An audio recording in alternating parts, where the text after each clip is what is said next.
There we go. Hello, everyone. Thank you very much for joining us, and welcome to Firing Range, a podcast to talk about all things Destiny, weapons, abilities, loadouts, and the sandbox at large. And tonight, grab a chaperone and consider yourself Amanda Holiday, because we've got a lineup so explosive, you're going to get blown away. Boo. Allow me to introduce our two guests for tonight, gameplay feature lead at Bungie, Eric Smith. Eric, thank you very much for joining us. Thank you for having me. Happy to be here. Quick little intro on who you are and what you do at Bungie.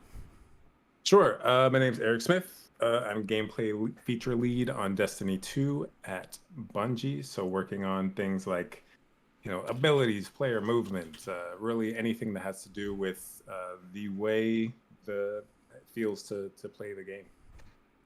Great. And moving on to our other guest for this evening, former host of the show, #NotBitter, associate weapons designer, Mercules. Merc, how you doing, buddy? Hello. Glad to be back. It's always fun joining you guys for some chatting about Destiny from the other side of the Great Divide, I guess. Oh, you damn right. For people who might be new to the community or to the show, quick little intro on who you are and what you do at Bungie. So my name is Mercules. I am an associate weapons designer. So basically, what I do is I work on the weapons team to do the PvP and PVE balance of weapons. We build new legendary weapons. We build weapon perks. We build exotic weapons, stuff like that. So. Very nice. And before we dive in, I just want to very quickly make a thing or two clear and set expectations for you wonderful viewers and listeners at home. As mentioned, the guests tonight here from Bungie are from the weapons and abilities team. Okay. Therefore, there are certain topics that we, even though I'm sure we would all love to get into, we won't be able to because they are not able to comment on them. Things like, why'd you nerf stompies? I mean, I would love to have that discussion. They are not here for that. Weapons and abilities team. These gentlemen are not here from the armor team, nor can they talk about where dedicated servers. Merc, fix the game. Fix the game, Merc. Not a question, but you know exactly what I'm saying. So again, we're here to talk about weapons and abilities, and we appreciate them for coming on the show and giving us their time. You know who us other schlubs are, and you don't care. We're on the clock. We have limited time, so why don't we go ahead and just shut up and dive right in. Cammy, would you like to open the master document and maybe start throwing out I can a start with question one or two?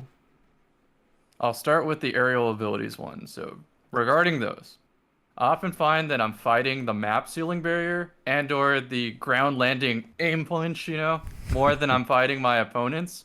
So with the AE system existing and aerial build crafting trade-offs, and now the architect death prevention now existing, is there a realistic chance that maps and anti-air systems can be given more attention in the future?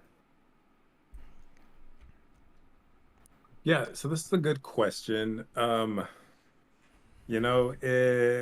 of on that topic of it not necessarily being gameplay related, I can't really speak to whether or not map changes are realistic for that, because PvP maps aren't the responsibility of the gameplay team.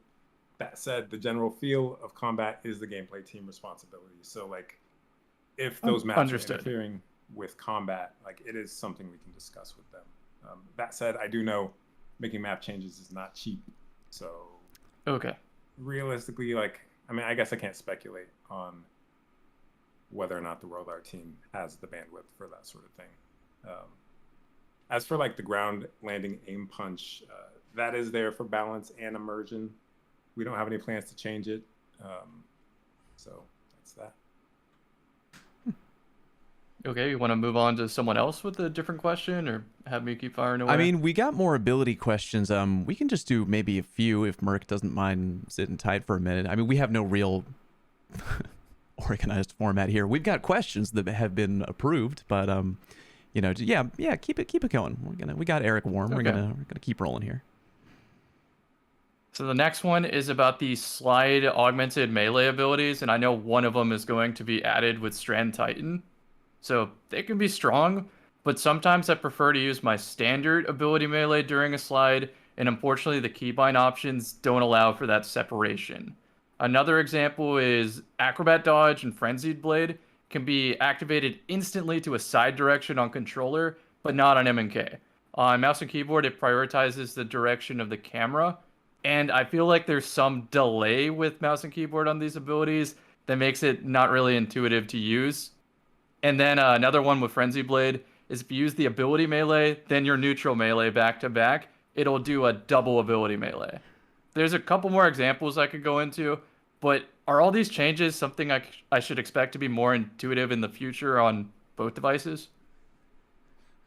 You know, it's something we can look into, and yeah, you know, your issue with that is noted. I think you know, we do like to make quality of life changes when we can, but as with everything, we got to prioritize it against other features that we're building and whatnot.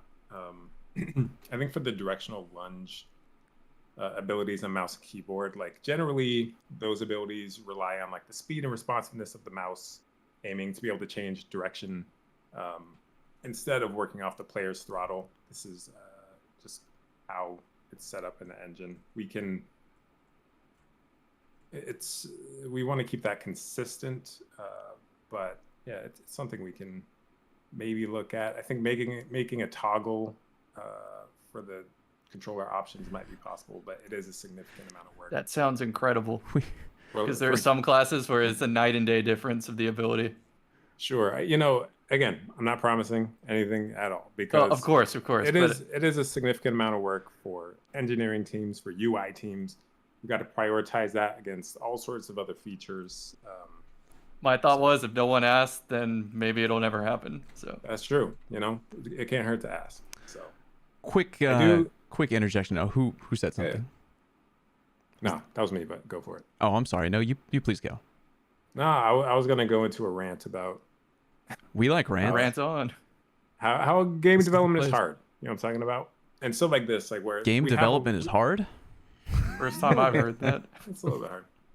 I mean, we have a long wish list of things we want to fix, but realistically, it's hard to get to the things that aren't near the top of the list in terms of priority. You know, we hear this sort of feedback. We see the Reddit posts, the focus feedback posts, the Twitter threads, the YouTube videos, and we generally sympathize with all of this stuff. And a lot of times we add it to our wish list of things we want to do, but like the truth of the matter is our time and resources are limited. We got to be selective about what we spend our time doing. You know, that paired with the fact that when a new season launches, we've already basically wrapped up the season after that. So like trying to shift gears back to a previous release takes a lot of resources away from our upcoming releases. And some of these changes like this might seem easy to make on paper, especially if it feels like it's changing one number. It's like a damage thing, but that often has cascading effects. Like in a vacuum, those changes are increasing a damage value or a range value seem like it might be fine, but then you combine it with, you know, the other 40 million moving parts in the game, and it can create unforeseen challenges. So even like simple changes, they need a test pass from a test team to make sure they're low risk. Test passes aren't free, that sort of thing. I'm really glad I shut up and let you finish that tangent, my friend. Was it Merc that said it one time? Any change is like steering a cruise ship or something, like a very large ship, just takes a lot of time and resources. Yeah, that is absolutely true. Okay. I'm gonna jump in here real quick with a quick pivot to a Merc question. I love the Cammy questions. I feel like we need to. For 100%. Yeah, you know exactly where I'm going with this. Let's start with some questions that are probably on the tips of most people's tongues. So we'll get our handsome friend Merc to talk about SMGs. Here's a question that we have written down. Seems very likely that the weapons team knew that the Immortal was a beast on paper, and yet it was released into the wild anyway. How How did things play out that way, and why did it take a full season to reel it in when we all knew it would go super hard? Yeah, this is actually a really good question. It was one that I was hoping that we'd get to, because I think it's an interesting insight into like the way game development works to understand how something like this happens, right? And like we, meaning the weapons team, actually did like a little bit of like a post-mortem of like Immortal shipped, and this was the result. And how do we avoid something like this happening in the future, right? And like I know it's pretty easy to say in retrospect, like, wow, Immortal was, super power crept and really strong, but it was actually like a little bit deeper than that, right? There were like three main things that caused Immortal to happen, basically. The first was we were releasing a Trials SMG when we had already released the Trials SMG, right? And the previous Trials SMG is pretty much unequivocally like one of the best SMGs we've ever put into the game, right? In addition to that, we had also just released the Ikelos SMG, which is another aggressive SMG. And prior to that, we had Borrowed Time, which, although it was like locked behind Gambit and like having super massive perk pools, is also incredibly strong, right? So when we were working on this from a design standpoint, we kind of got a little bit carried away with the like, it has to compete with Shiras, it has to be better than Ikelos and Borrowed Time, right? And we made sure to try to give it trade-offs. So like Shiras does outrange Immortal. Even with everything loaded up on Immortal, Shiras still outranges it. But the difference in range wasn't really enough because Immortal is more forgiving and has a faster TTK, right? So we should have, and now you see we're reducing the range by 10, right? So like really that should have been where it was at to begin with, right? Like we shouldn't have given it as much range as it had. We made sure to keep it under Shiras, but it wasn't far enough under Shiras. So it became a solved equation, right? Like nobody was going to take Shiras over Immortal when, you were sacrificing a half meter of range, but you were getting, a tenth of a second faster TTK and more forgiveness on crits. So we kind of got a little bit, carried away with we've got to make sure it stacks up versus the other super powerful atoms that already exist in the sandbox, or otherwise it's not a worthy trials reward, right? So that's problem one. Problem two is we totally underestimated the effect the target lock bug was going to have on its effectiveness. There's a number of reasons for this, but before ship, we discovered that target lock was bugged on guns with a rate of fire above a certain value, right? But we didn't fully understand like what was causing the issue and what effect the issue was having, right? So we made a change for target lock that was going to ship in the mid-season patch. But what we really should have done is we should have understood that that was going to have a much larger effect on the effectiveness of the weapon and the forgiveness of the weapon, and we should have pulled that forward into a sooner patch or into launch for Lightfall, right? But we didn't. We eventually did end up pulling it forward, right? Like we pulled it out of the mid-season patch, we pulled it forward a couple weeks, and that actually had a pretty noted effect on the effectiveness of Immortal, not necessarily the usage of it, but the effectiveness of it dropped pretty significantly after target lock got nerfed. And the third thing is a lot of times we're okay with shipping weapons that are power crept as long as their path to acquisition is challenging, right? Like examples of this would be raid weapons, dungeon weapons, trials weapons, stuff like that. Like weapons that you really have to go into the end game to get. Like we're okay shipping them a little bit stronger, a little bit power crept. On the raid side, we usually do it PvE focused. On the trial side, we do it PvP focused, right? We, based on experience, like we thought trials was going to be a much larger barrier to entry for the gun than it was. Like, I don't think anybody expected 500,000 players to play trials like week one. It's a lot of people and playing. Just totally blow it up and to instantly flood the ecosystem with like god rolls, right? Like we'd been making trials more and more generous. Not we, but the Bungie in general, the rewards team has been making trials more and more generous as time has gone on. And the population has made it to where like Exalted Truth, you still just don't see a ton of it, right? Like god rolls of Exalted Truth are still locked behind going flawless and farming the flawless pool and stuff like that. So we kind of overestimated how much of a barrier to entry trials is going to be for like getting a perfect roll of that gun. And then the first 2 weeks just like blew it all out of the water and totally flooded the sandbox with just like perfect rolls of that weapon. So it was those three things in general that like allowed it to ship the way it did. So it was, missed estimations on our part and stuff like that. And like, we were okay with the gun going out strong. Not as strong as it did ship with target lock, but with target lock fixed, we were okay with it going out that strong. If the only people who were going to be able to have it were like the super dedicated PvP players who were, working really, really hard to get that weapon, but it ended up not playing out that way. The second part of the question, which is why did it take so long to balance? Again, there's a couple of things. Like mostly because the usage and effectiveness peaked at the beginning of the season, and it's been trending downwards. Again, effectiveness and usage, right? Like not just usage. We're going to talk about that with some other questions later. People love to meme on the usage and balancing based on usage, right? But ironically, Immortal is an example of like the biggest sin of the gun in its current state is actually its usage, right? Like it has a huge amount of kills because it has a huge amount of usage. When you actually look at the effectiveness of the weapon, it is out of band, and that's why we're addressing it, right? We're reducing the range, and also we're nerfing all aggressive SMGs in season 21. So I'm not saying it's not out of band. It is. But in order for us to like pull a fix forward a significant amount of time, something has to be like seriously out of band to where it's like jeopardizing the sandbox as a whole, right? And so examples of that would be like hard light. That's when we hotfix stuff, right? Hard light, special ammo, linear fusion rifles, DMT, right? Like there have been times where we have hotfix something because it is legitimately jeopardizing the sandbox. And like a good example of that is DMT had less than half the usage of Immortal, but was getting nearly as many kills on a given weekend, right? The effectiveness of DMT was almost twice as high as the effectiveness of Immortal was. So in general, right, Immortal promotes an aggressive play style, but there are counters to it. You can play range, you can use fusions, you can use woven mail to reduce the effectiveness of it.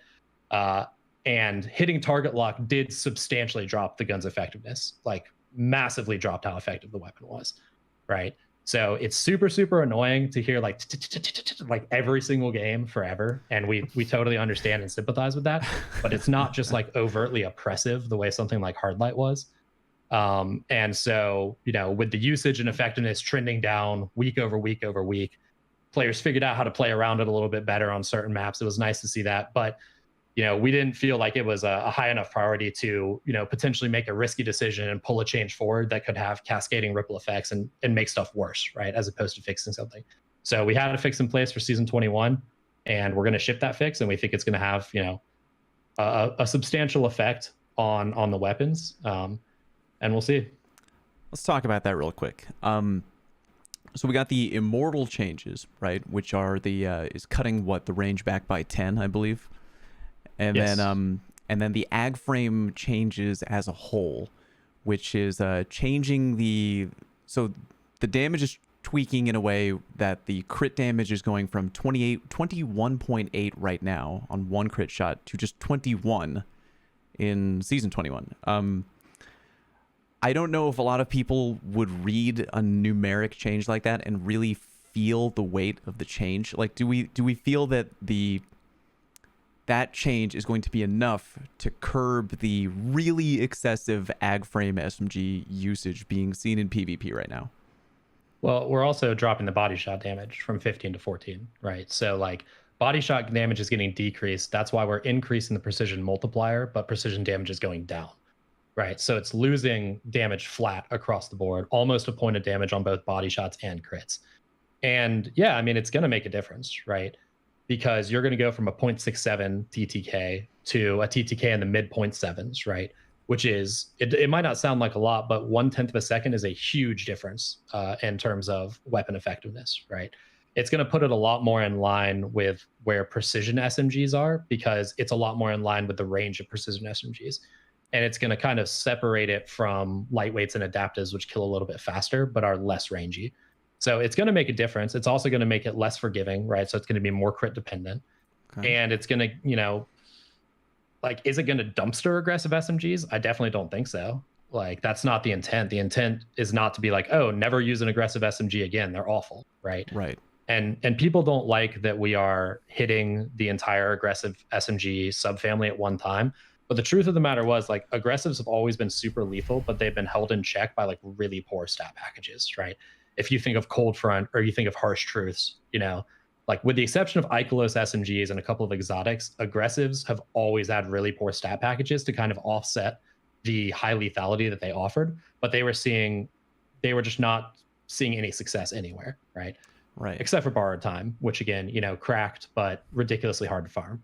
So what we started doing with Ikelos is we started saying, okay, well, like, what if we gave them better stats? Are people going to use them? The answer is yes, they are. So now we have to walk back that lethality to a place where the gun feels good to use and isn't overtly lethal, right? Because like we tried the hyper lethal but bad stats. So now we're kind of flipping it around a little bit and we're like, let's give them better stats and make them less lethal. right?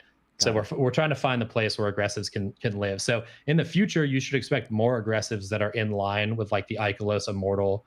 Yeah, even the title, you know, is not great stat wise, but like got some pretty good perk options, right? Like you should expect aggressives in the future to be more in line with that. So that's why we're bringing the entire subfamily down in terms of its effectiveness. You know, it's a start, but I think the honest truth is like the bigger change for SMGs as a whole is going to be the zoom and like damage fall off stuff that's coming in season 22. Like I think that's going to be like more of a clamp on the effectiveness of those weapons. I really want to jump back to Eric in a minute, but just because you brought that up, we'll do a nice little round end on that Merc rant, I guess, before we jump over to another ability question for Eric. Because one of our questions that we had lined up was that, you know, y'all had mentioned a potential future adjustment to rangefinder and zoom across the board. We got a little bit of a sneak peek of that today in the Wednesday TWAB. What are we calling it? The Bungie blog this Wednesday at Bungie. What information can you share about the future zoom changes? So season 22 is when we should expect that, and like give a layman's, what's it going to look like? What's it going to feel like? Yeah. And why are we doing it? We're actually really excited about this change. The only reason we couldn't do it sooner is we actually had to build some new tech to allow us to do it. So we had to get engineering support to basically build the technology to allow us to break this stuff out. But like the foundation is that zoom is one of the most powerful stats in the sandbox. It does a lot of stuff. When you increase the zoom of a weapon, it currently in live in the game you're playing, it increases the damage fall off distance. So your damage fall off starts farther away and it ends farther away. It increases the auto aim fall off distance. So your auto aim is effective for longer distances. It increases your accuracy. It decreases your recoil, right? And then there are supposed to be some trade-offs that come along with it. And the trade-offs are that it narrows your field of view and it narrows your aim assist cone a little bit, right? The field of view thing has almost like no effect outside of like pretty high values. So that is, you know, a negligible decrease.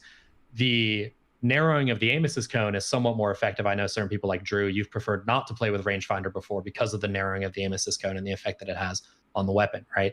But we were so hesitant to do anything to zoom because zoom is very integral to how a weapon feels. And if you just straight up decouple zoom from all of those things, you can make weapons end up feeling really bad. And so we didn't want to do that. So we came up with a solution where we were only going to break out one part of that stat. We were going to pull it away. So damage fall off is now no longer affected by zoom at all. So zoom continues to affect, it continues to affect recoil reduction. It continues to increase accuracy, but it is not going to push out damage fall off distance anymore. And instead, what we're going to do is we're going to give fixed damage fall off scalars to every type of weapon when they go ADS, right? So SMGs, for example, are going to have a fixed damage fall off scalar of 1.4 times. It doesn't matter what your zoom value is. When you go ADS, your damage fall off is going to be multiplied by 1.4, right? And we're going to set those values. We're going to fix those values for every type of weapon across the board, right? And what it allows us to do, and the best part of this, is it allows us to make like hard range brackets for weapon effectiveness. Whereas right now, because zoom can push out damage fall off, you can end up with a rapid fire pulse rifle that's effective at 55 meters. Or you can end up with anti-ope and SMG, which is effective at, 27 meters. Or you can end up with all these weird combinations of guns where they're like pushing outside of their effectiveness windows and they're bleeding into the effectiveness of other weapons. And not only do they invalidate every weapon that then doesn't have that same zoom value, but they invalidate, for example, high zoom SMGs were invalidating auto rifles, like 720 auto rifles for a long time. So what we've done in this first pass is we've kind of defined our ranges, right? Where short range is going to be, 0 to 23.5 meters. And 0 to 8 meters is really more like shotgun and melee range than it is like weapon range or primary weapon range. And then mid range is going to be 23.5 meters to 40 meters. And then long range is going to be outside of 40 meters. And because we're able to bracket all these weapons now really strongly, we can start using zoom to kind of manipulate weapon feel and differentiate weapons without necessarily saying, hey, we're going to give this rapid fire pulse rifle 20 zoom. All of a sudden, it's the rangiest pulse rifle in the game. Right. It's not going to work like that anymore. And Drew, I know you're going to be happy with this. We're pushing BXR Battler back up to 20 zoom because we were able to make this change. So I knew that was something that he was going to like. That sounds like a lot of moving pieces and a lot of work. Like you're doing a custom job on almost like every weapon archetype, sub-archetype in the game. That is, we literally built a calculator that takes every weapon in the game and its current range values and its possible range values with zoom. And then we built another calculator that like translates all those down into what we found to be like the more appropriate ranges for everything, right? So in addition to doing this, like we know that there are some weapons that only compete in the sandbox because they have abnormal zoom values, right?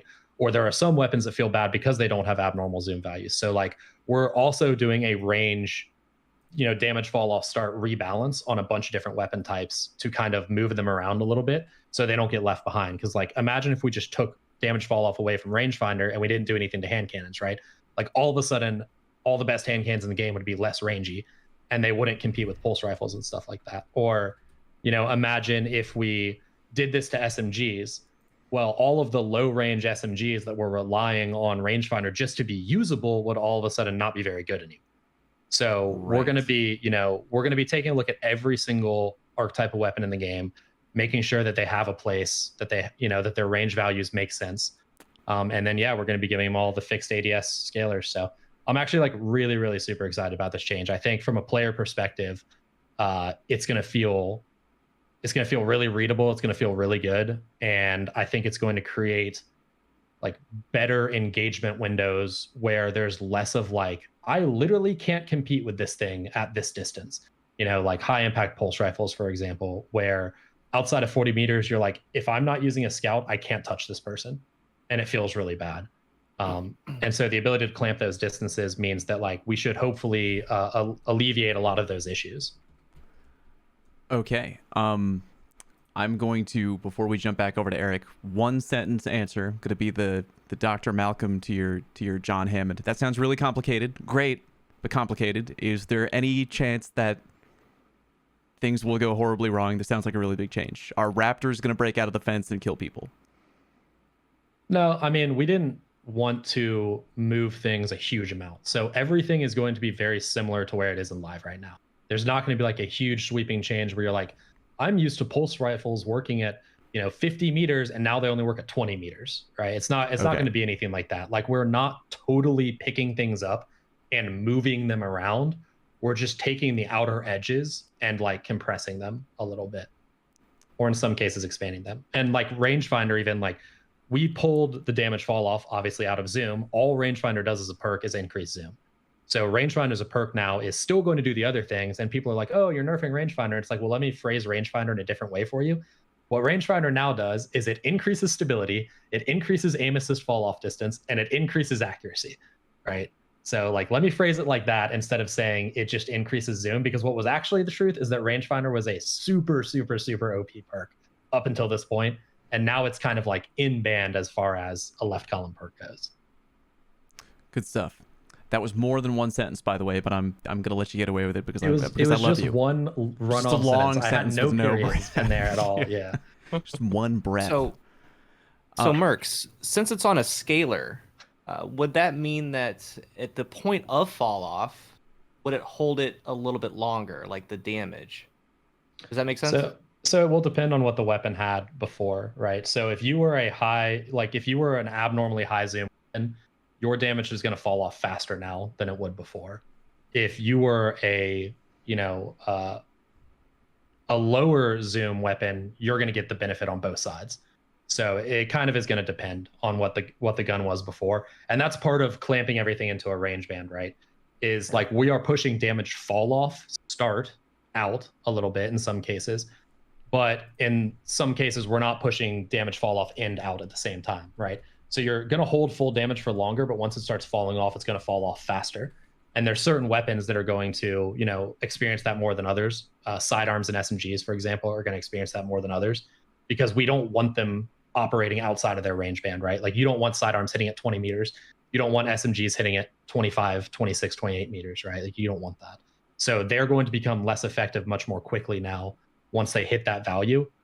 Whereas other weapons like auto rifles for example, are going to now hold those values longer, right? So auto rifles might hit damage fall off, but the damage is going to fall off pretty slowly. So they're going to maintain some usefulness outside. And we kind of divided that up by like rifle class versus like, handheld class. So hand cannons got a little bit of both because like, I felt like they needed it. So hand cannons got a little buff on both ends, but. Okay. That was all really good. I appreciate that. Drew, I'm looking over the document right now. You have a fair amount of ability questions. Eric's been very patient. Appreciate that. Drew, why don't you comb through, give Eric something. Let's poke his brain a little bit here. Yeah, I think this is a good one to start with. I think the Titan Barricade has gained a lot of popularity and recognition for its strength. It's able to act as effective cover for peak shooting, like popping in and out of cover for shooting, taking space and applying pressure with safety, obviously not being able to get shot, and even just peek into lanes without any risk. And this is a lot more apparent in things like, let's say, elimination game modes, but not limited to that against snipers.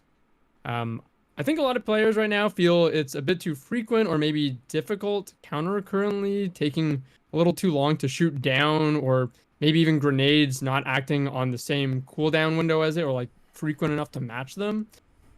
I wanted to know just in general, like, what are your thoughts on the Barricade's current strength, or is there any plans around that, or changes, or yeah? Yeah, Barricade's good.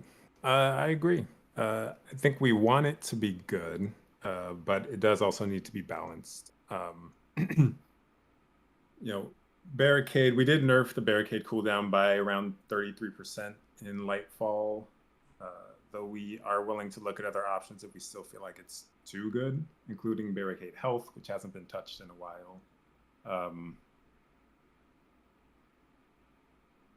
Barricades currently take more damage from special ammo. How do y'all feel about that? Like, as a counter to Barricades, like, I think it's also. I'm sorry. It's all good. It's also shield piercing ammo will do it too, but like.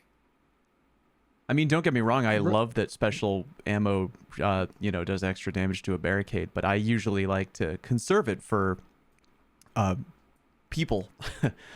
Sure. Yeah.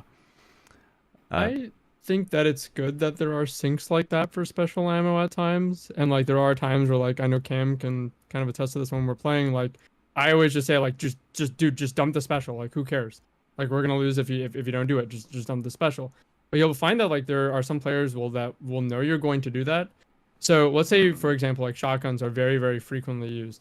If someone knows that I'm going to challenge and I'm going to pop their barricade, they know to like that there's a window of time that I can't shoot now, that they're just going to challenge me. And I've already had to put myself in the danger in order to do that. So that seems like part of the weird thing to tackle. For snipers, it's a little bit more practical, I guess, because obviously you have range. Fusions are probably the most practical because you can sit at mid-range a little bit. You can maybe play your own little bit of cover and threaten it. But at that point, sometimes they're just going to get away from the danger. So it feels like I'm happy that there's like a sinks. I'm going to call like special weapon sinks or special ammo sinks and things that give you that option. But like right now, it just feels like they're either getting out of the danger or like you put yourself in the danger and they're given a chance to capitalize on you for something that feels like it should be like I'm countering this. I'm using this to I'm wasting this economy to have an advantage.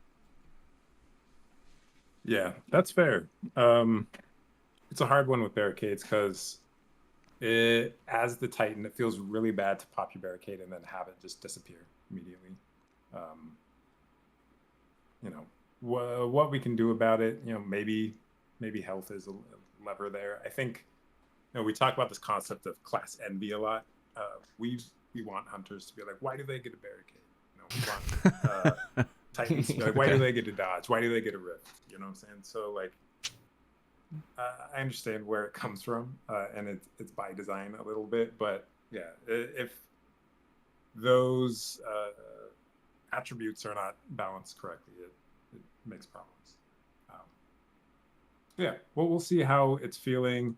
It's funny because like every time we shift a bunch of things around, into a new season, even if we didn't directly touch that thing, there are other things that are affecting the entire ecosystem of the sandbox. So we will absolutely keep an eye on it here in season 21. On the subject of, oh, I'm sorry, Drew, do you have a follow-up there? I feel like we might be going to the same place, but I was going to say, would you mind if I piggyback with a Is this about related Bastion? question? This is about No. Oh, it's not. I was going to ask about objective game modes, but yours is more. No. relevant. Well, we can do yours and then roll into mine. Sure. Yeah, go for it. Okay, so I was going to say you mentioned that, like, class envy, and that, like, that's kind of a thing, and I definitely respect that. A big reason I ask about the Barricades is I'm someone that I love objective modes, and they're starting to become more prevalent, like with the introduction of like the trials changes, I believe, and objectives are becoming more of a factor in Destiny PvP, which I love. But a common pain point or criticism of objective game modes are those abilities like the Titan Barricade, maybe Rifts. I know a lot of people talk about Wall of Radiance or Word of Dawn. And I guess I just wanted to then ask if you wanted to elaborate or ask about your thoughts on those abilities in objective game modes. Yeah, and maybe what or any sort of opportunities there are for balancing around those game modes. Yeah, it's a complex question because we really like having objective modes in the game on the gameplay team, but we do need to consider the entire game when making balance changes. So it's unlikely for us to make sweeping decisions based on one or two modes, especially if those modes are time limited. I think there are certainly opportunities for targeted changes where they make sense, but we don't want to make changes that are going to cause the player experience or the game feel of those abilities to suffer in other parts of the game. So instead of nerfing Ward and Well outright across the game, we'd rather consider like what tools can we give players to deal with an enemy Ward or Well when they see one. I think we have a ways to go there as far as making accessible options that you didn't necessarily have to like pre-plan for, right? And this, going back to like the barricade or the ward thing, like we've tried things where we create certain weapon perks or whatever to like do more damage to those things, but like the problem is that we also don't want to require players to jump into their inventory and be switching weapons like as soon as they see something like that, right? Because it's just not realistic. I think special ammo, because it's generally something that players have unless they're running double primary, like is something that is universal enough to be a solid counter. But saying, yeah, you need this certain ability or this certain weapon perk to like deal with a ward or a well isn't a great solution. So we're still thinking about that. I was going to say, as long as we were on the topic of barricades, Cammy, I couldn't help but notice that you and I have a near identical question about the changes coming to fragment slots on aspects. Yeah, that's a great pivot point. You want to roll into that one there?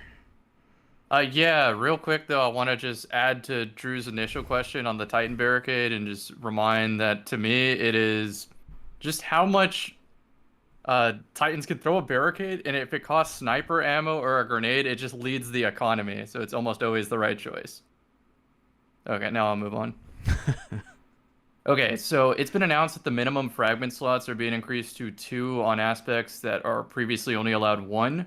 Many of these aspects were pretty strong in PvP. It's like Trapper's Ambush, Shattered Eye, Bastion, leaving their counterparts as viable options, mainly for their extra fragment slot. So, any thoughts on how increasing the fragment slots on most aspects may affect balancing and player choice? Yeah. So increasing fragment slots will absolutely affect player choice of aspects. But we also want to give players as many build crafting opportunities as possible. Having one fragment slot, we just feel like it generally feels bad, so we'd like to avoid it where possible. Fragment slots are like part of the overall value proposition of an aspect when you look at it. What am I going to equip? I'm going to equip this one. Am I going to equip that one? And if that value is too high because of the fragment slots, we can look at the functionality of the aspect itself and bring it in line.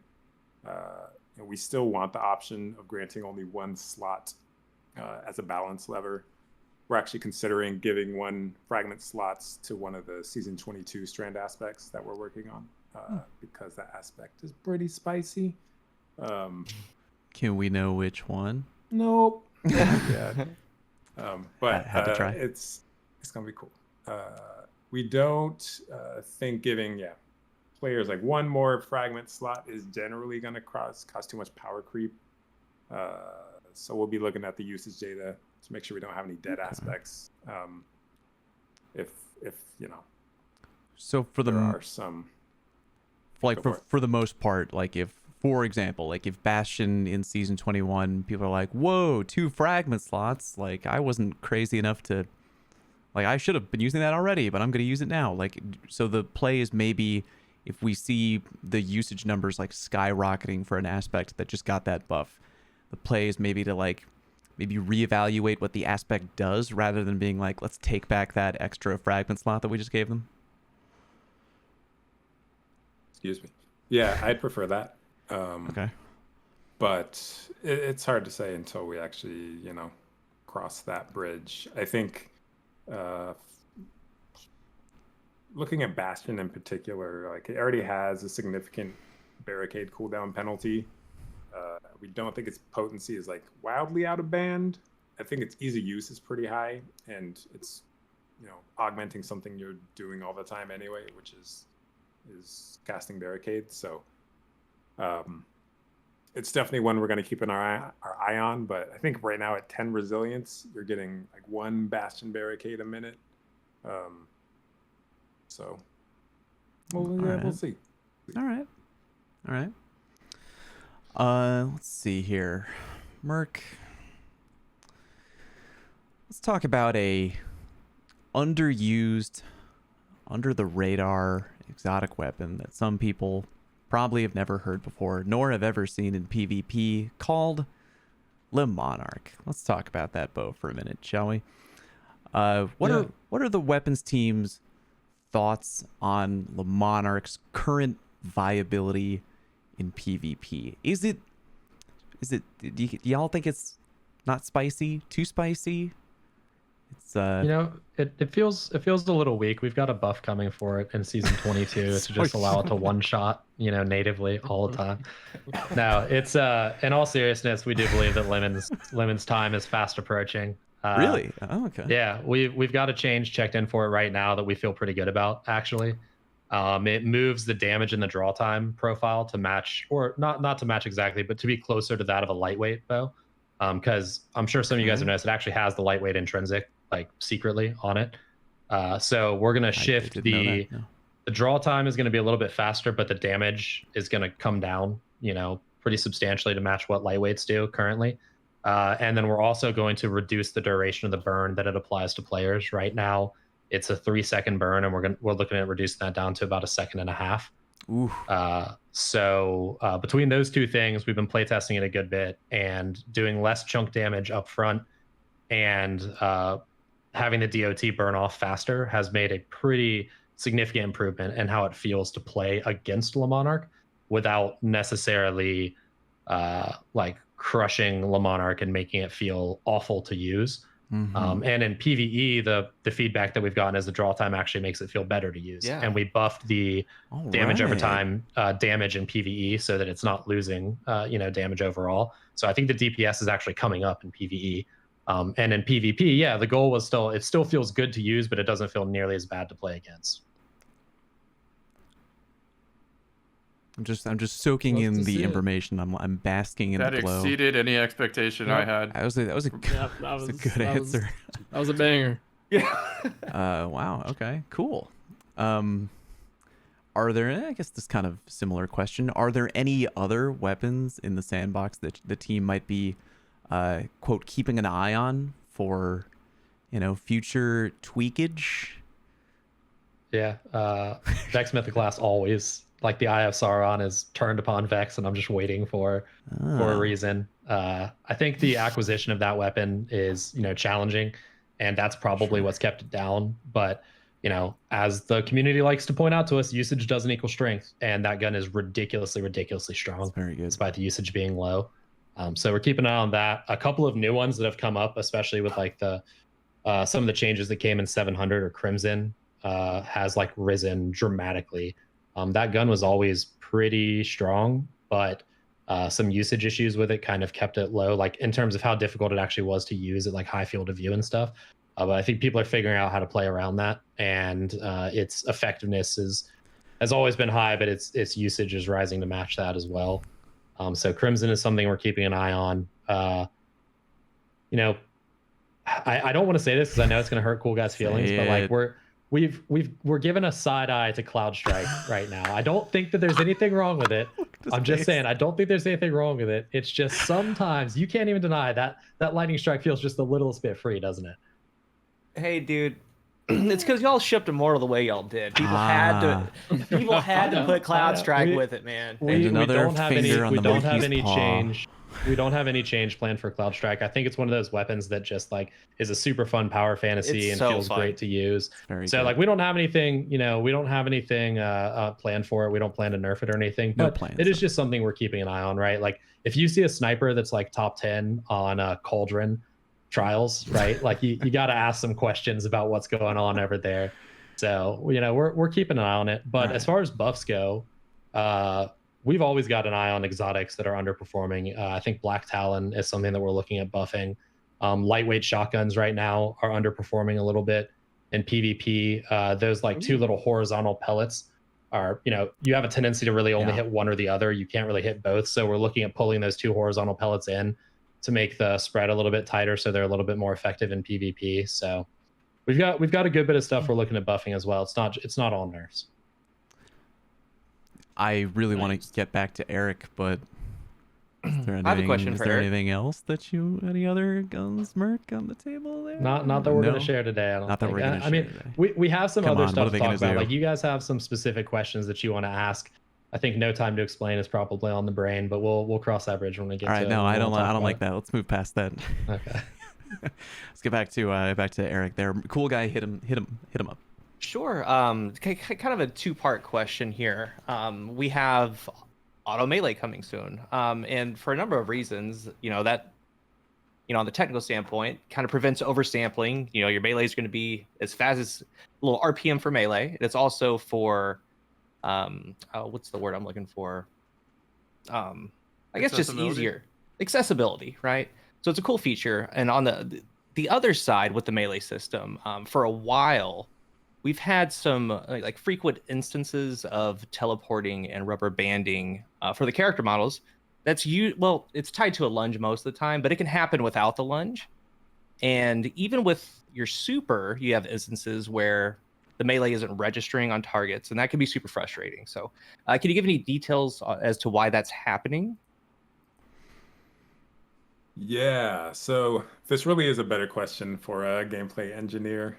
But what I can say is that melee networking is hard. We can't really account for every network situation. On the design side, we would like to try some things to kind of mitigate rubber banding. In Season 21, we're making changes to some of the extended lunge range perks, like Knockout and Ophidian Aspect. In the future, I could see a world where we just don't extend lunge range to try to improve this. If I was going to armchair engineer this, I'd say, players in Destiny move really quickly, and there's a lot of prediction going on in like networking player positions to all the clients. So when those melee registration issues generally happen, it's when clients don't agree on the positioning of the players, and it usually happens when players are moving very quickly. High skill players are more likely to be moving quickly and notice it as well. I think it's something we are continuing to look at, but again, I'm not an engineer, so I can't say how realistic it is. As for auto melee, yeah, we're really excited to get that into the game, primarily as an accessibility option for players who can't spam buttons, super quickly and that sort of thing. My ears were burning there. You mentioned a key word that appears multiple times in this document, and that word is knockout. Drew, you had a question for Eric on knockout, did you not? Yeah. Just beforehand, follow. There's a few comments about Eric being a little quiet. I just tweaked his volume up. Yeah. Sorry about that, folks. Perfect. We did some audio testing before, but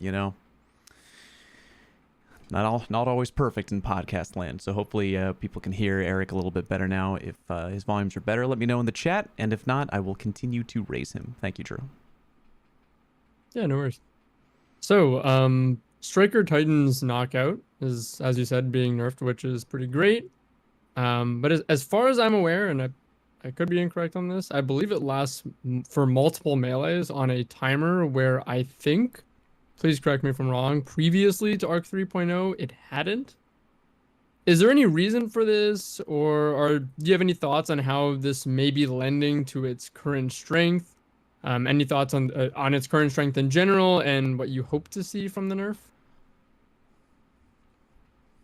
Yeah, so we initially made that change to put on a timer in Arc 3.0 because Striker's performance fell off a cliff after the 30th anniversary release.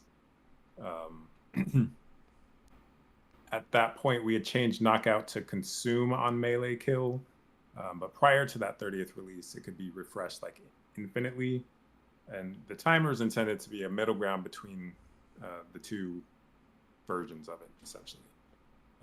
That said, yeah, we've looked at the data. Knockout is significantly overperforming in pre-season 21. So in season 21, we're reducing its lunge range. In Lightfall, we reduced the player damage, and we're going to continue to monitor it. We don't want to nerf it into the ground because the Striker subclass is about that melee damage, so it's important that we retain the identity, but I agree, it can be frustrating to deal with. I mean, Drew, you got a couple more ability questions. We can just keep rolling through them, Drew, if you got more. Sure, why not? I don't think I have any more that are directly related to that, but you can just jump still around on abilities. I'm curious to hear what your thoughts are on the current power level of Blink, not including Astrocyte. And do you think there's any room for improvements? Like, personally, I recently completely fell in love with Astrocyte Blink because of the increased distance, but I don't know, I really can't stand the standard Blink distance without it. Yeah, Blink is a difficult one to balance. We talk about it a lot. First, it has unlimited uptime, being a jump ability. On the one hand, we want it to feel good for the user. Making it travel far makes it hard for opposing players to track, though, especially on controller. If we made it travel the astrocyte distance by default, we'd probably need to give opposing players more time to reacquire the target or something.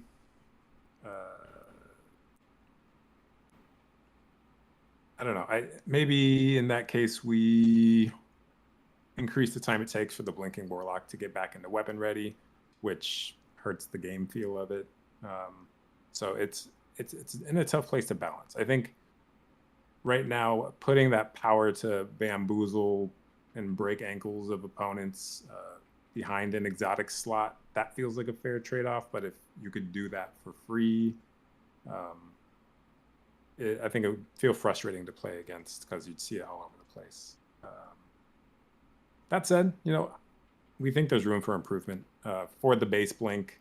Open to suggestions if y'all got any, outside of just give it Astrocyte by default. Yeah, I'm not sure. Honestly, I'm gonna be so super honest. I just played Warlock for that, but I really want to play it on Hunter. That's why I'd want the standard Blink, but I'm not sure. I'm not really sure what you would do to it because I feel like the weapon ready speed is opens as much as I'd love it, I would love faster ready speed, but that is a can of worms that you open up to like how you engage with stuff and Isn't that what it used to years be? and years and years ago. What's up? Isn't that what it used to be? Like back in the day when Blink was Yeah. used very heavily, it was you could ready your weapons fairly quickly out of Blink, and it was like very strong, so it got turned into what it is today, I guess. Yeah. So like that's why like I ask a little bit about the distance because I'm like I don't really, at least personally, I don't know. What are the levers you'd work around with that? Currently, And Astra said, "Can you follow there's a good?" small cooldown for back-to-back blinks, and then you wait. What if there was an option to just hold the button to do like the astrocyte, just one blink, and then have? Does that make sense? So one blink, then have a cooldown, essentially. Correct. But have like a more astrocyte-esque blink. That's interesting. I think it would be important to like offer both options. Well, I don't know. Players don't use blink for jumping puzzles anyway. They just swap off of it. So True. Yeah. You would be surprised. They use it to carry momentum out of Swords Gate. okay. Hard mode. Yeah. Most people I know do it for I swap memes, off of but it. yeah. I found a question here for Eric that I think is a good one here. We've done versions of this podcast, I'm turning into a man, where we've had Bungie devs on the show. So we've asked this question before, but it's a question I like bringing up again because the game changes, the sandbox changes. What do you currently think is the most, out of all the subclasses in the game, what is the picture perfect of balance for either PvE, PvP, your pick? You kind of look at it and you point to it on the wall. That's the gold standard that we're trying to hit for all classes. We want that to be the epitome of balance and good gameplay loop, right? Yeah, that is a tough question because there's so many ways you can judge a subclass, whether it's like the fun factor or the min-max factor, how good it is at single target damage, how good is it at clear, PvE, PvP. I think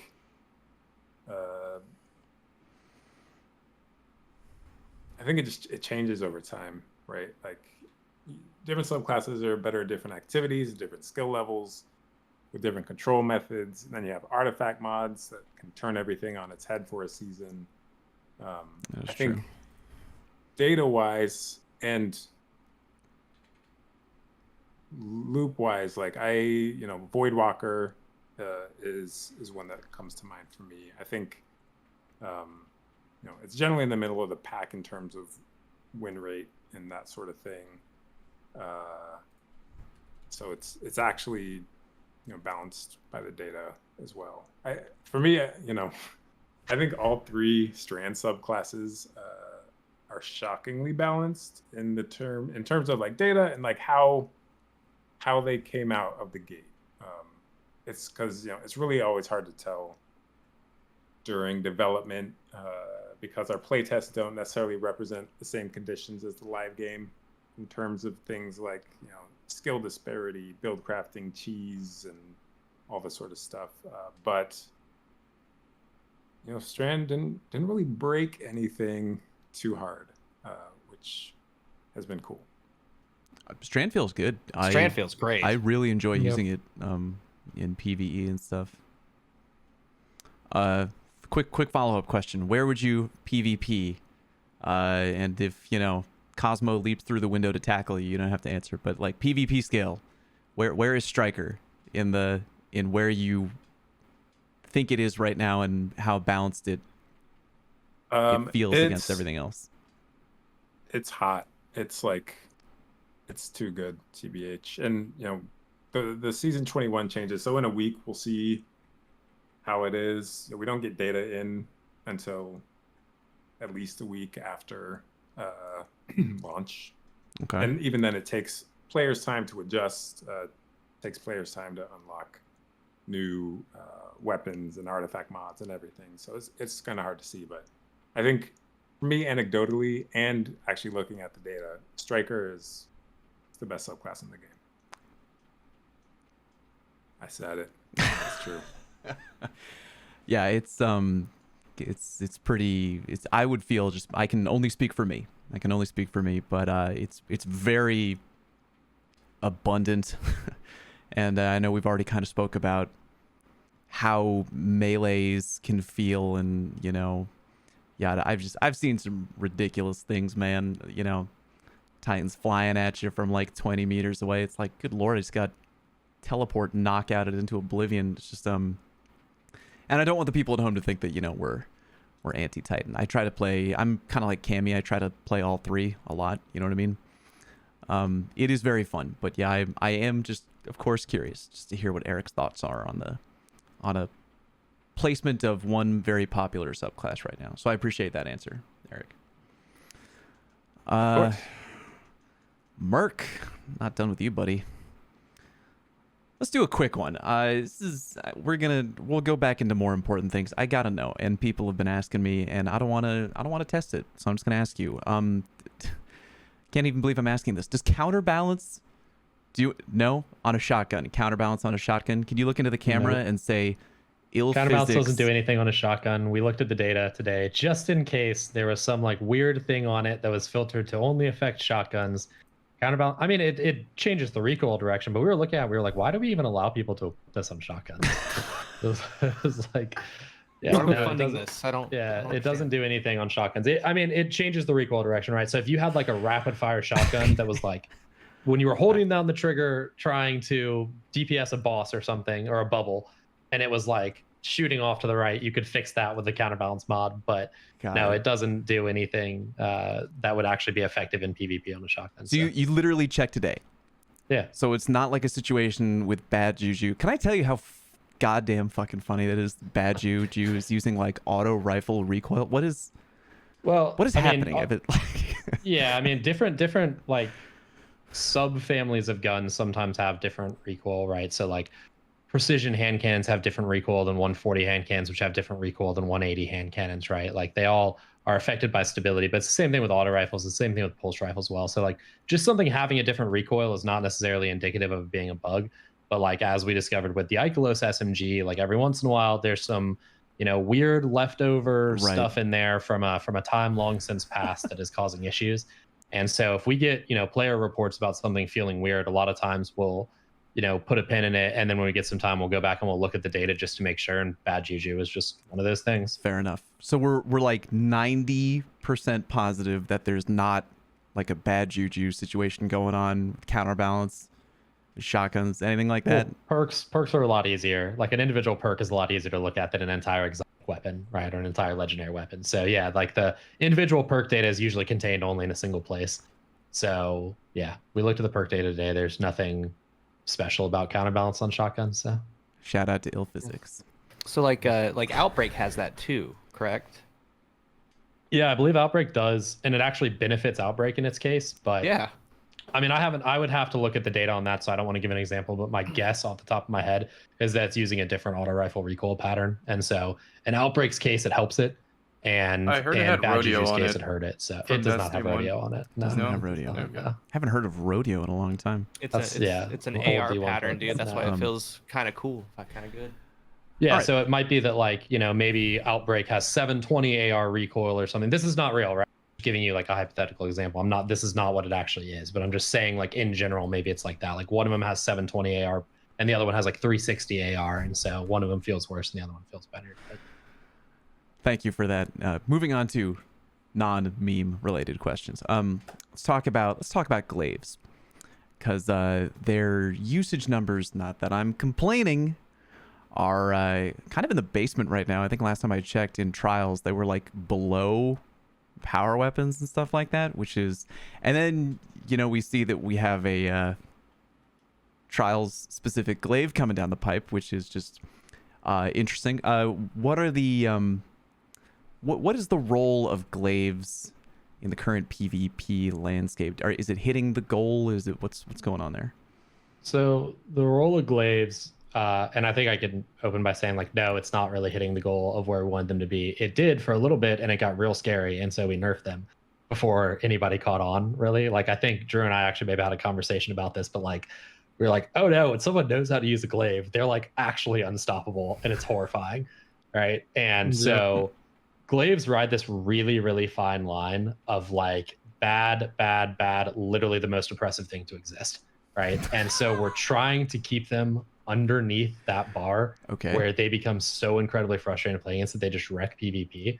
And so we're like, gradually, poking at them, and we fixed their projectile hit registration, and we're noodling on some ideas right now of potentially ways we could change glaives. But like the overall fantasy and the role for the glaive is like, have you seen the movie 300?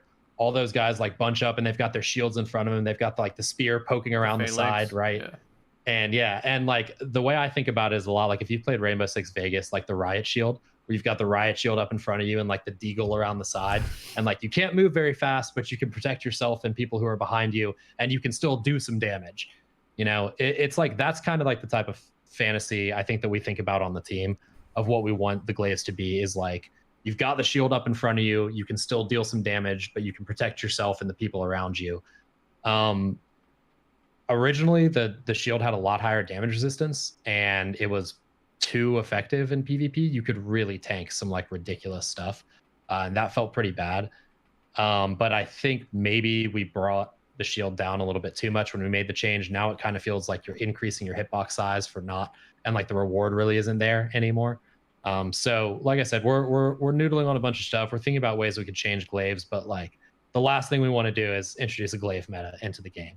So unfortunately, you have to err on one side or the other, and we're erring on the side of being conservative and like slowly moving them upwards. And we've talked about ways to change the projectile and ways to change the gameplay and stuff like that. So we'll definitely do something to them. But in the meantime, for the people who do like glaives, there is a play style there. We're all about encouraging different weapon play styles in PvP, right? Like it's not a fun game if 10 out of the 12 people in a match are using the exact same thing, doing the exact same thing, right?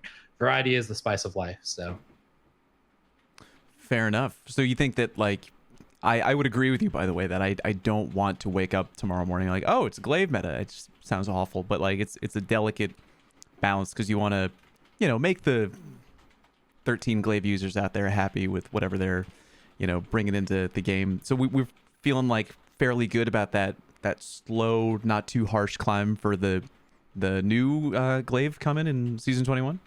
Yeah, well, I mean, it's like, we haven't had a glaive that's like, this is a PvP glaive, right? Like we haven't ever had that. We've had glaives that exist and people use them in PvP, but this is like a PvP glaive, and it's got great stats and strong perks. So, you never know. Maybe people pick it up and they're like, oh, damn, like I can actually use this thing pretty effectively. Like this is pretty fun.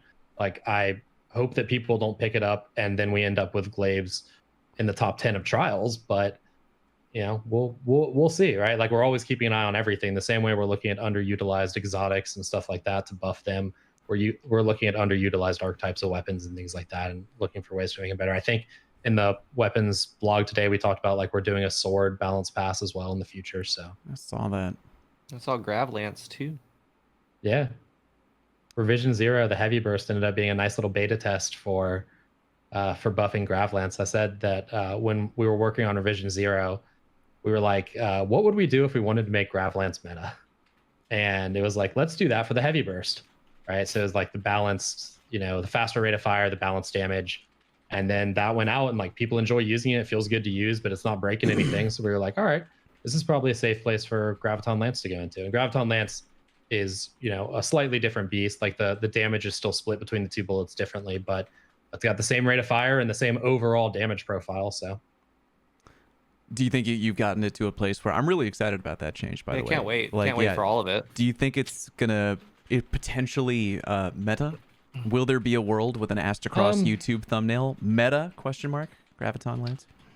I mean, it's hard for a gun with a 0.87 second time to kill that requires that amount of bullets to hit to be like flat out meta, if it's not like just directly better than a lot of other stuff, right? So there are things that can kill you faster than Graviton Lance at similar ranges, right? There are things that can kill you in the same speed as Graviton Lance without requiring you to hit as many bullets, right?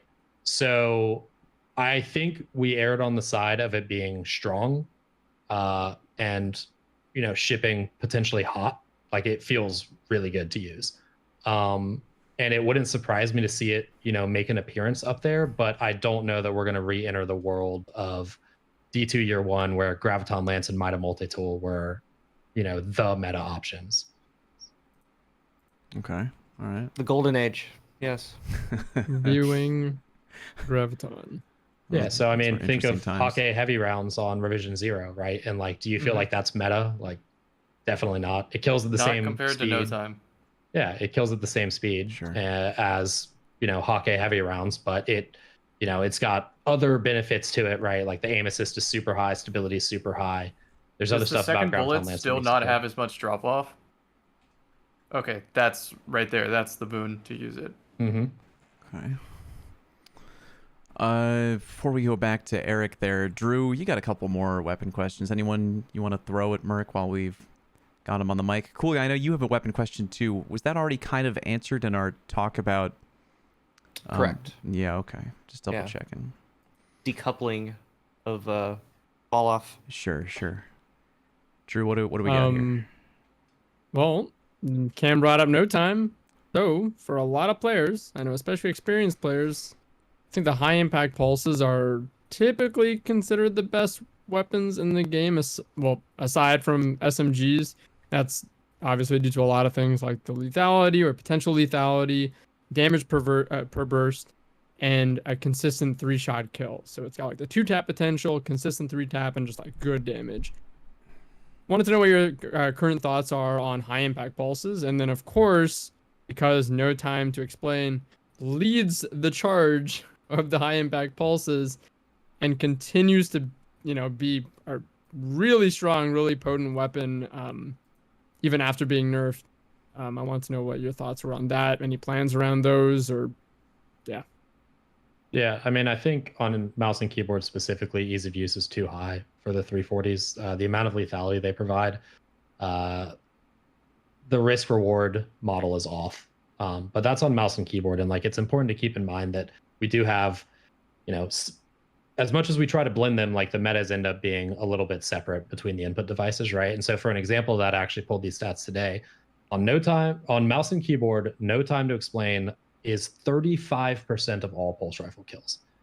On controller, it is 12%, right? So it is almost 3 times, you know, netting 3 times more kills on mouse and keyboard than it is on controller, right? Like, the difference in effectiveness between the two input devices like cannot be overstated, because people are always like, oh, well, why don't you just dumpster no time? And it's like, well, because it's actually balanced pretty well on controller comparatively, right? Like, the risk reward model, I'm not saying it's perfect, but the risk reward model is in a much healthier place, right? To the point that no time is not even the most used, you know, pulse rifle on controller, right?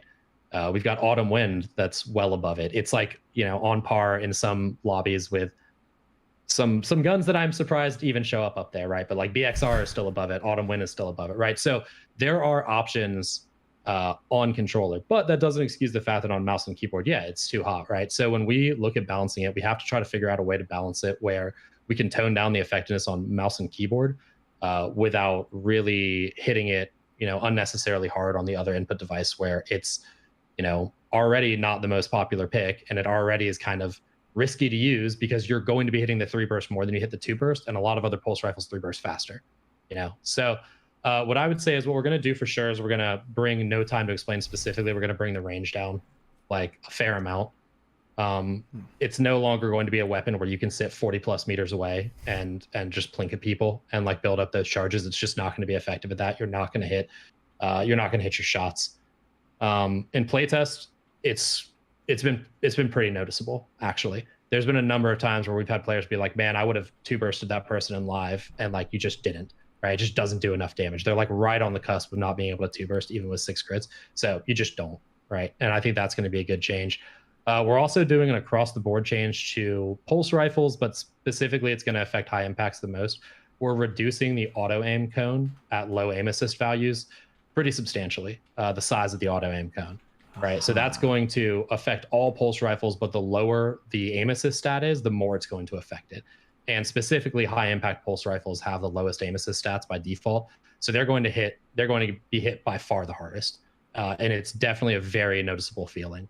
What happens right now is like your gun recoils upwards, but the aim assist cone is big enough that even while it's recoiling upwards, it's still pulling the bullets to the head. And it's not going to do that nearly as effectively. Now, if you recoil too high without manual recoil control, the last shot's going to go over the head, right? Or it's going to miss. So that's going to be a pretty big change. I think that's going to reduce their ease of use a good bit. It should affect mouse and keyboard more than it affects controller, because controller has reticle friction to fall back on. So they're losing a part of aim assist, but not all of it, whereas mouse and keyboard is losing pretty much all the aim assists. So in playtests that we've done, it's definitely noticeable on both input devices, but it's more noticeable on mouse and keyboard, which is good. That's what we're shooting for. To like address the elephant in the room of like, why don't we make them 6 crits? It's because we've looked at that change, and because mouse and keyboard has an inherent like 20% accuracy bonus that's like baked into it. Mouse and keyboard is hitting 6 crits far more often than controller is. So what that change did is it made them unusable on controller and had very little effect on their effectiveness on mouse and keyboard, which is actually where they're the problem. So like that is a change, and we actually have like a change waiting in the wings where it will give them a resiliency gate to 6 crit. So I think if you're at 5 resilience or above, it will require 6 crits. And like that felt a little bit more fair, and it basically gave players the option of being like, I really don't like being killed by this dude with a high impact pulse. I'm going to build into resilience and make it harder for him to kill me, right? So that felt a little bit more fair. We're not going to ship that change just yet, but we have it ready and waiting. But what we're going to do is we're going to, again, reduce the range of No Time to Explain, probably mid-season 21. We're going to reduce the aim assist cone, or the auto aim cone at low values for all pulse rifles, also probably mid-season 21. And then in season 22, the range, the damage fall off and zoom decoupling. High impact pulses are for the most part at 18 zoom, and the base value for pulse rifles is going to be 17, their ADS damage fall off scaler. So that's going to clamp the effective range of high impact pulses a lot more, right? And so it's going to kind of squeeze them in to where the higher end of pulse rifle range is going to be like 40 meters now. And they're going to maintain some effectiveness outside of that. But you're not going to be experiencing these pulse rifles being super effective in the high 40, 50 meter ranges anymore. Good. That was a really detailed answer. Yeah, that sounds like all like really good stuff. I think that like especially I wanted to mention it earlier with the decoupling of the zoom and like range stuff. It sounds like ranges as a whole seem like they're going to be a lot more like digestible, defined, and like readable. Like I know some people like complain about like like even pulses being so rangy, people sitting back and whatnot. And I feel like if that's like the standard that you're going for, that they're going to be coming down a little bit. That's probably a good thing. Yeah, we're right now the way things are kind of staggered is like in live, auto rifles have this like huge range window that's basically only based on zoom. Like their actual range stat means very little, and the only thing that actually matters is their zoom value. And so you've got auto rifles with 20 zoom that are hitting 40 meters, right? And then you've got auto rifles with 16 zoom that can barely hit like 25 meters. And so there's this huge disparity amongst auto rifles. And hand cannons, you've got hand cannons with rangefinder that are hitting 36, 37 meters, and hand cannons without that can barely even hit 30, 3 or 34. So what has happened is like zoom is so powerful, but the only way you can get it is be gifted it as part of the stat package of the gun when we ship it, or have rangefinder, and that's it, right? So by decoupling damage fall off from zoom and making range itself the stat, the way you can get it, there's so much more ways to get range the stat. There's a ton of different perks. There's a ton of different stat allocations, masterworks mods, stuff like that. Like there's way more ways to give a player control over the ranges that they want to engage in. And then the second thing is like we wanted to rein in these outliers, high zoom SMGs, high zoom sidearms, even high zoom pulse rifles. They are treading too deep into their neighboring weapons engagement ranges, and it's making them hard to counter with weapons that should be able to fight against them. Like you should be able to fight against a pulse rifle with a hand cannon, and the pulse rifle might outrange you by a little bit, but it shouldn't be fully effective while it's also outranging you by 10 meters, right? Like that's not a fair value proposition there. So the way we're looking at doing it is like auto rifles, hand cannons, pulse rifles are all going to basically share the same effective ranges. And then their performance outside of those effective ranges is going to kind of, dictate the differences in feel between the guns. But they're not going to be fully effective once they leave those ranges, right? So, hand cannons, aggressive hand cannons will be able to hit 40 meters. Pulse rifles will be able to hit 40 meters. Even high range auto rifles will be able to hit 40 meters. And then once you leave that window, they're all going to start degrading in their experience, right? So what it should do is it should offer the ability for you to like pick your mid-range poison. How do you want to play the mid-range? And if you pick the wrong answer, someone's not going to be able to sit 10 meters further away from you and you do absolutely nothing to them while they 2-burst you. So just to clarify though, so like the how they deal with exiting that range is what makes them feel different, just to be clear. Yeah, so like say you have 100 zoom aggressive hand cannon, 100 zoom high impact auto rifle, and 100 zoom high impact pulse rifle, right? At 40 meters, they will all still deal full damage, right? At 41 meters, they will all be in damage fall off. The hand cannon is going to drop off the harshest, right? As a handheld weapon. The auto rifle will drop off the next harshest, and then the pulse rifle will drop off the least harsh, right? Does that make sense? Yep. This is really difficult, by the way, because every time we get either one of you, Eric or Merc, going on a roll, I just want you to keep talking forever, but I also want to go back and forth to make sure everyone gets time to share information and talk about season 21. It's just this is really rough. I could listen to both of you rant for over an hour. Thank you. That was very thorough, Merc. Drew, do you have any additional questions for Eric? I know we're not yet through with this document, but the clock keeps on ticking here. I have a very burning question for abilities, and it's that I feel like there's a lot of plenty, I'll say, of exotics that drastically increase ability uptime. Here we go. Through either rewarding energy or strongly decreasing cooldowns in certain scenarios. The things that I think of is Young Ahamkara Spine is like a hot one. I know these are exotics, but just as an example, Caliban's hand, when you place the knife, your regen goes crazy. And it feels like more are joining them too, like with a recent exotic, and I know this isn't your area, but with the recent exotic buffs, there's Atheris, I believe, is getting some sort of a increased strength or something like that. Yeah. Accelerated. I wanted to know what your thoughts are on how these exotics impact the ability economy, and how do you balance or manage ability uptime and meaningfulness with those exotics existing? Because we do get changes like somewhat recently where the new tier 10 is now the old tier 8. So so with the new tier 10 being the old tier 8, we're still looking at ways to holistically balance the ability energy economy to make sure it doesn't feel like abilities are spammable. I think like the exotic armor question specifically is probably better for the armor team, but I can talk about kind of the ability energy economy in general. Wrangling the energy economy is a full-time job essentially. We're giving players ability energy from so many sources. There's fragments, aspects, armor mods, armor perks, weapon perks, artifact mods, activity modifiers, orbs of power, and on their own, each of these might be a small amount, but in a game that's all about build crafting, it gets out of hand real quick. So with all those potential sources, we tend to give small amounts. But when we give small amounts, the feedback is always doesn't feel like it does anything, or using something without using everything else doesn't feel worth equipping, right? So designers tend to increase the amount until the player can feel it, which leads to high ability uptime. I think this is especially prevalent with the exotics because they're just such like a centerpiece of your build, and it feels like when you equip them, it should just do something extreme exotic, right?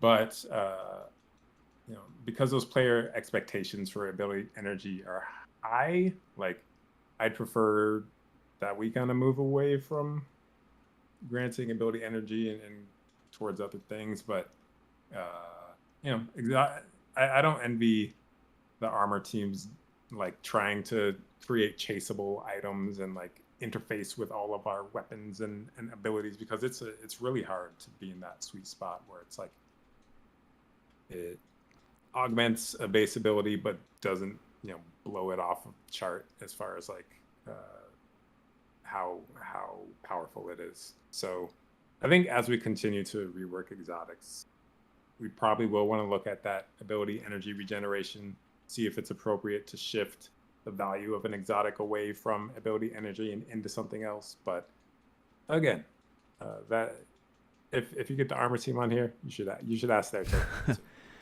Out Question of for all you. the other teams, Eric?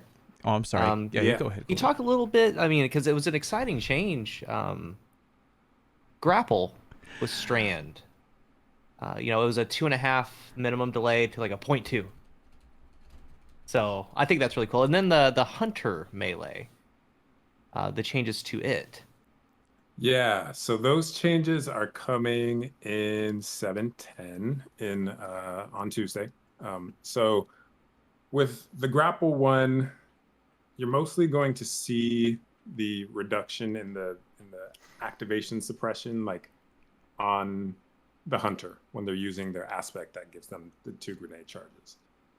Initially, we were scared of grapple and how much distance it let you cover, so we wanted to like put in a cooldown between uses essentially.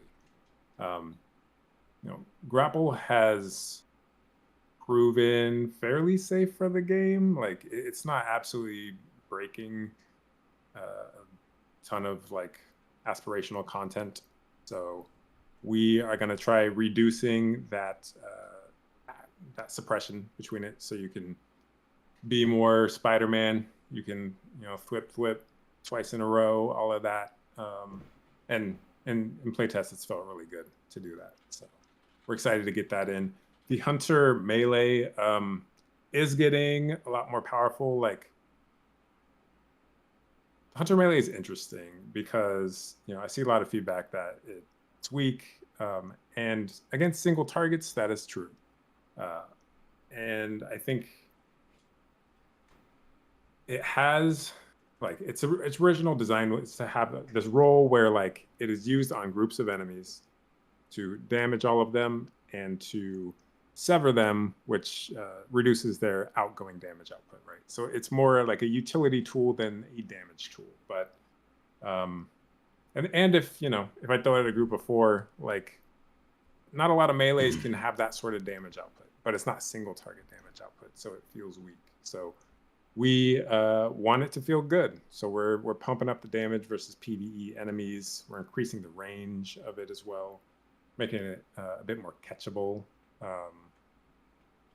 I think there's still some work to do here, like the way the audio works in our game. Like the mix is dependent on whether you're facing something or not. So when I throw out the dart, and if I'm not looking at the dart, like I'm not going to hear it as easily, that sort of thing. Yeah.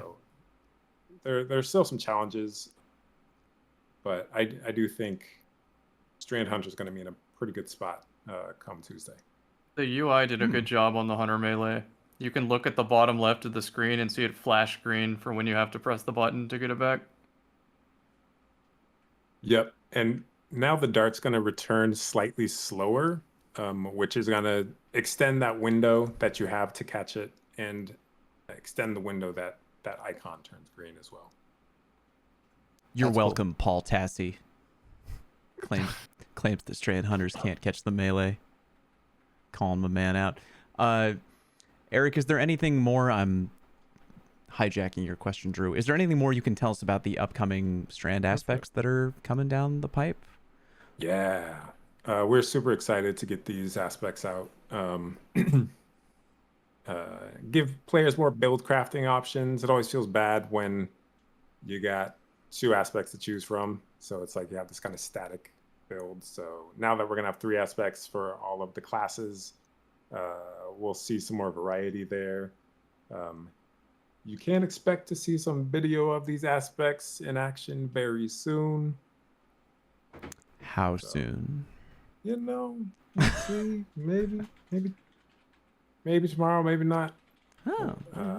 But let's see.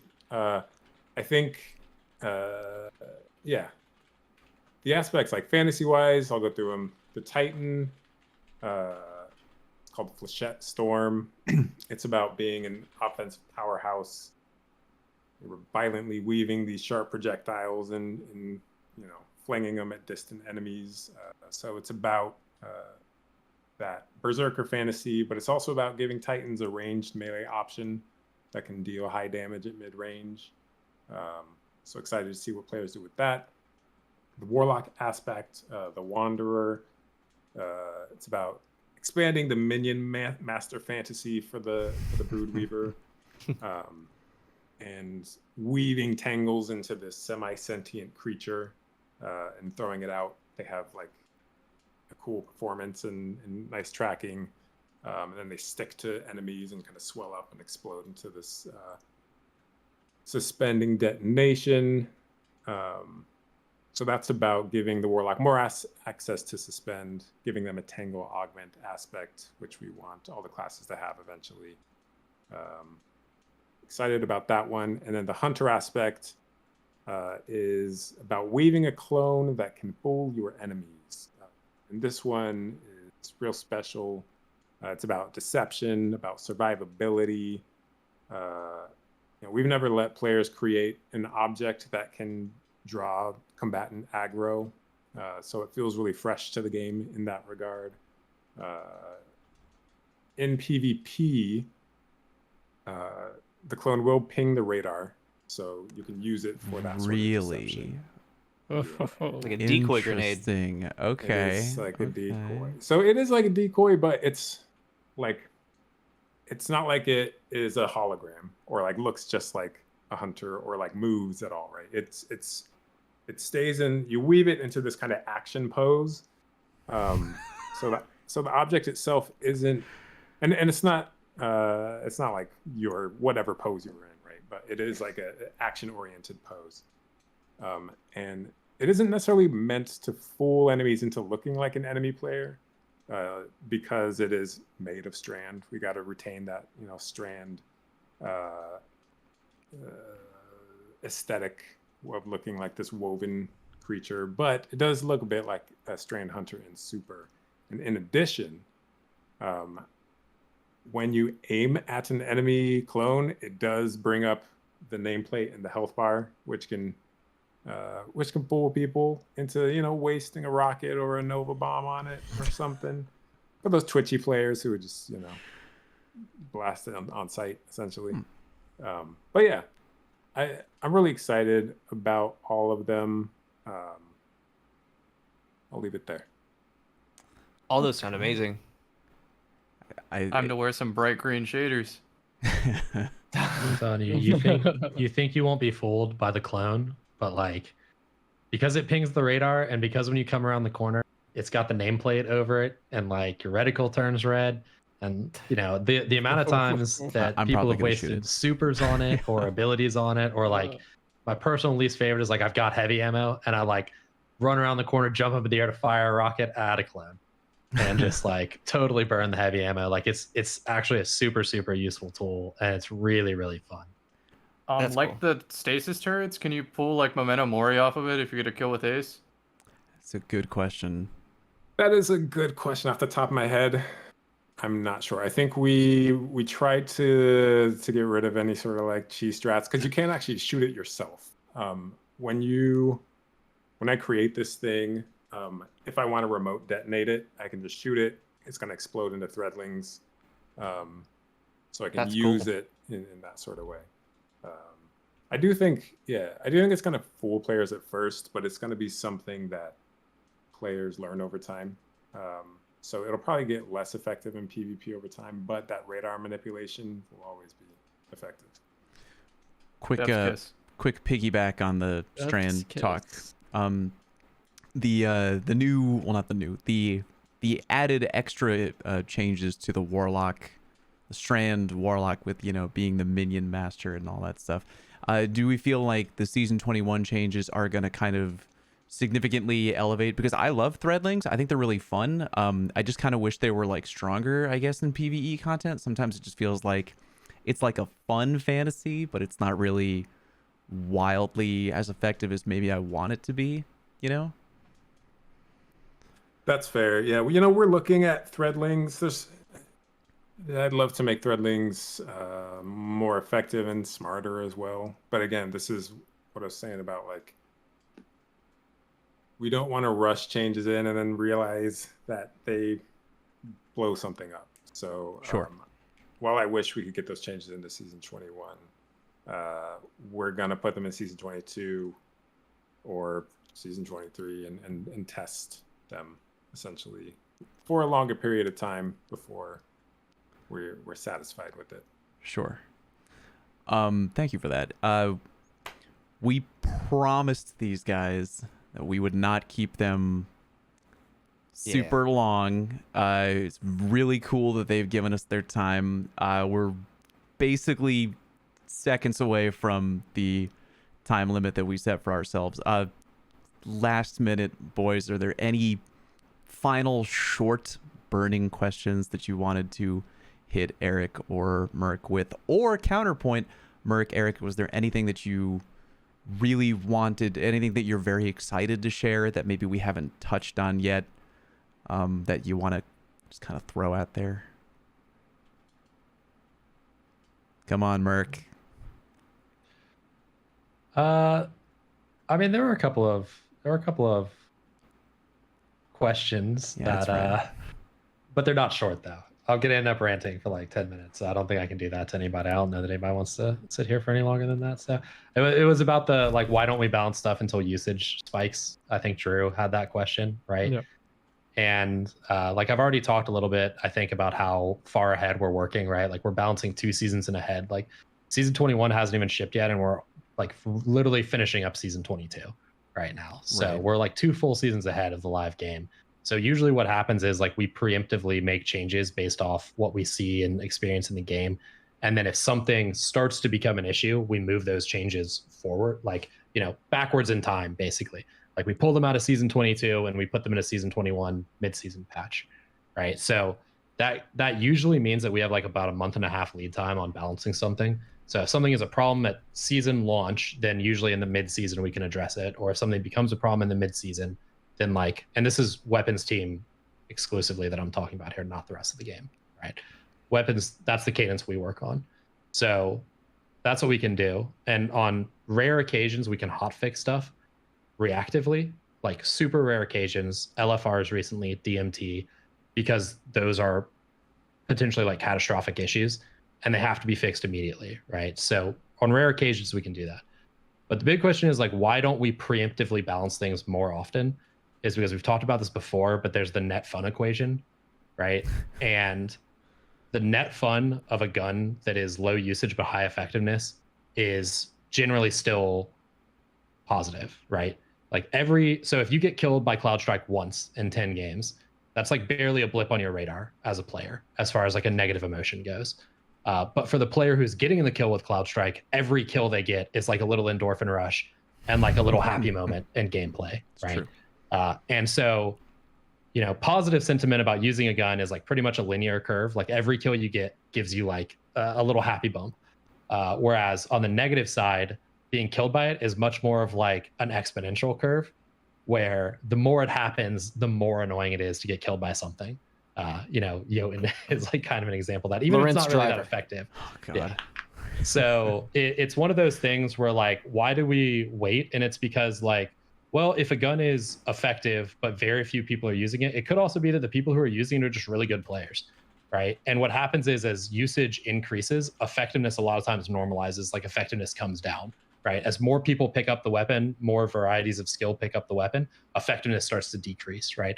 And so it turns out like, oh, it wasn't really the weapon that was too strong necessarily. It's that the people who were using it were all really good players who are very adept with the weapon.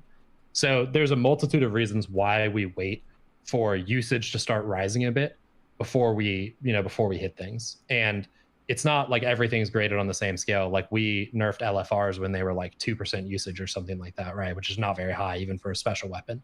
So it's a sliding scale for everything, and we don't balance based purely off of usage. I've said this a bunch of times, but like if we did balance based off usage, we'd be nerfing Rose right now, right? And like we're not going to do that. In fact, we're buffing Rose when the the damage fall off stuff comes out in season 22. So like we don't balance based just off usage.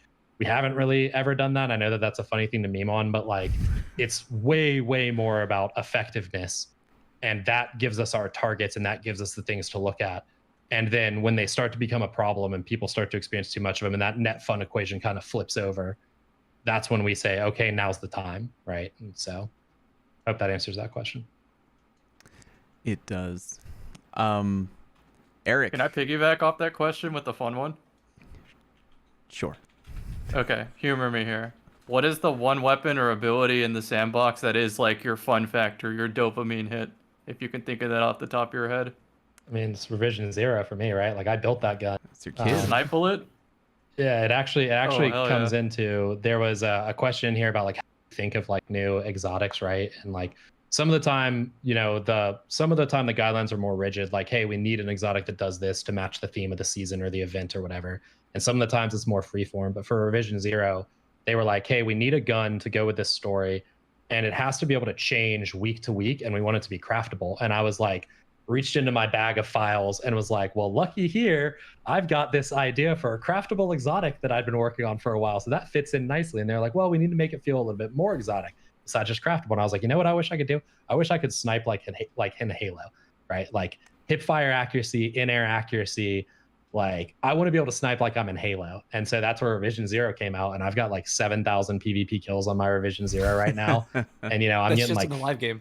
Yeah, and I'm getting like 4. Yeah, exactly. I have more than double that in like actual playtest. But I'm getting like 4 or 5 headshots a game. I hip fire half of them. Like it's it's a freaking blast. So You'll laugh at me, Merc. Whenever I have the perk up in trials, I have to tell my teammates, nobody move. Don't even look at them. I have to use this.